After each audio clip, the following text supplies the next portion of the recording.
The Hungriest Boy in the World by Lindsay Namioka, illustrated by Aki Sogabi. Once there was a Japanese boy called Jiro who lived with his family in a fishing village near the inland sea. Jiro had one bad habit. He liked to put things in his mouth. If he found a strip of seaweed, he would put it in his mouth to chew. If he found a seashell, he would put it in his mouth to taste the salt. If he found a smooth pebble, he would put it in his mouth to roll around. One day, Jiro saw a purple blob on the ground. Of course he picked it up and put it in his mouth. It moved. "Ah!" he cried. Before he could spit it out, the blob went straight down his throat. Jiro had swallowed the hunger monster. That night, Jiro's mother served sushi. She cooked rice, formed it into balls, and put a slice of fresh fish on top of each ball. Jiro and his father and his brother, Taro, ate first. When they finished, his mother and his sister Ohana began to eat. Taro went outside, but Jiro stayed near the table. "I need more food," the hunger monster whispered to him. "What do you want, Jiro?" asked his mother. "I'm still hungry," he said. "Still hungry?" cried his mother. "But I made enough sushi for everyone to get a big helping." "He ate all of his and even took a piece from Taro," said Ohana, who noticed such things. Jiro's mother stared at him. "Well, you're growing. All right, you may have 2 of my pieces." His mother held a piece out to him. His teeth chomped down so hard that she had to tug her chopsticks to free them. She put the second piece on a plate and offered it to him gingerly. Whoosh! The piece of sushi disappeared. Ohana hunched protectively over her sushi. "That's enough," said his mother. "Go outside and play." Jiro went outside. "I need more food," said the hunger monster. Jiro saw a bucket of fish guts. He put them to his mouth and gulped them down. But he was still hungry. "Help me hang the nets, Jiro," Taro shouted. Jiro went over to the nets. They looked like noodles, delicious noodles, seasoned with soy sauce.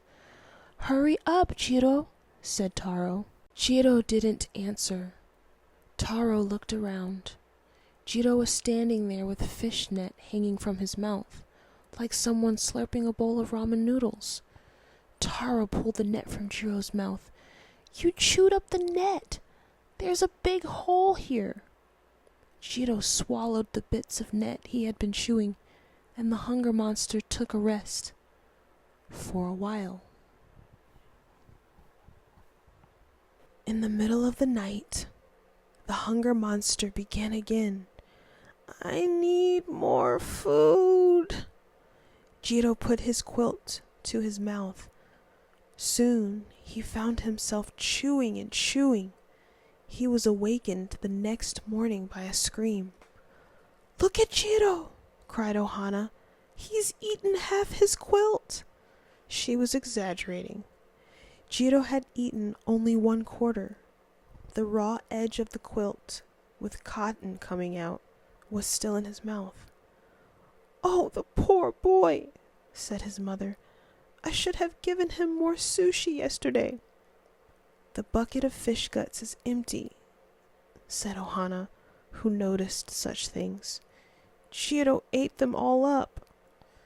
"Jiro was chewing on the fish nets," said Taro.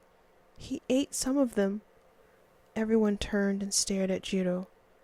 "Why are you eating so much, Jiro?" asked his father. "I'm hungry," Jiro said. "I'd better make breakfast right away," his mother said. She hurried, but the rice took a long time to cook. "I need more food," said the monster. Finally, Jiro's mother set the table and arranged the cushions around the table. One of them was missing. "Jiro ate one of the cushions," said Ohana. Jiro swallowed and burped. "Something is definitely wrong with the boy," said his father. "I'd better get a doctor right away." The doctor came with a big box of medicines. He felt Jiro's various pulses. "I'll prepare some medicine for him," he pronounced finally. When the doctor turned to his medicine box, it was empty. Jiro was wiping some yellow powder from his lips. "You ate all the medicines?" screamed the doctor. "You'll get sick." Jiro didn't get sick because the hunger monster had eaten all the medicines. "I'm still hungry," he said. The doctor turned pale. Wordlessly, he picked up his empty box of medicines, slung it over his shoulders, and rotted from the house. "There's nothing the matter with the boy's health," said Jiro's father. "No, something else is wrong." "Maybe he's under a magic spell," said Taro. Jiro's father decided to take him to the village priest and have him recite a prayer to undo the magic spell. Packing 3 of his largest fish in a basket, Jiro's father took him to the nearby temple. Where they arrived, only 1 fish was left. As Jiro picked the fish bones out of his teeth, his father presented the fish to the priest and explained his son's problem. "Don't worry," said the priest. He tapped a bronze bowl softly with a stick, clearing his throat, and began to recite a prayer. "I need more food," said the hunger monster. The priest's chanting was interrupted by the sound of ping, ping, ping. His beads were bouncing on the floor. Jiro had chewed through their string and was popping them into his mouth. The priest jumped up, quivering with fury. Terribly embarrassed, Jiro's father dragged his son home from the temple. "We'd better consult a medium," he said when he got home. "A medium can communicate with the supernatural and tell us what's wrong." He packed some more of his fish, the supply had gone down, and set off with Jiro for the home of the village medium. The medium was a middle-aged woman with long gray hair. She lit some incense and worked herself into a trance. Soon she began to speak in a strange, deep voice. "I'm the hunger monster inside Jiro. I need food." When the medium woke up from her trance, her voice was soft and gentle again. She patted Jiro on the head. "What a sweet little boy. Oh." She backed away and pulled strands of her hair from Jiro's mouth. Back home, Jiro's father told his family what the medium had said. "Apparently, Jiro has swallowed the hunger monster. We must get the hunger monster to come out," said Taro. "The hunger monster won't come out unless there's someone else it can enter," said Ohana. The family tried to think of a solution. Taro had an idea. "Let's get a puppet master from Awaji." Jiro's family spent all day preparing a feast. When the food was set out, Jiro was tied to a pillar behind the table. Taro came into the house and whispered, "The puppet master is here." The puppet master stayed out of sight, but he placed his puppet in front of the table. The puppet was about the same height as Jiro, and she had the face of a beautiful young woman. Bowing politely to the family, the puppet said, "How kind of you to invite me to your feast. I love to eat, and I can hardly wait to start." Jiro's father bowed back. "Our food is poor, but we are honored by your presence. Please don't hold back."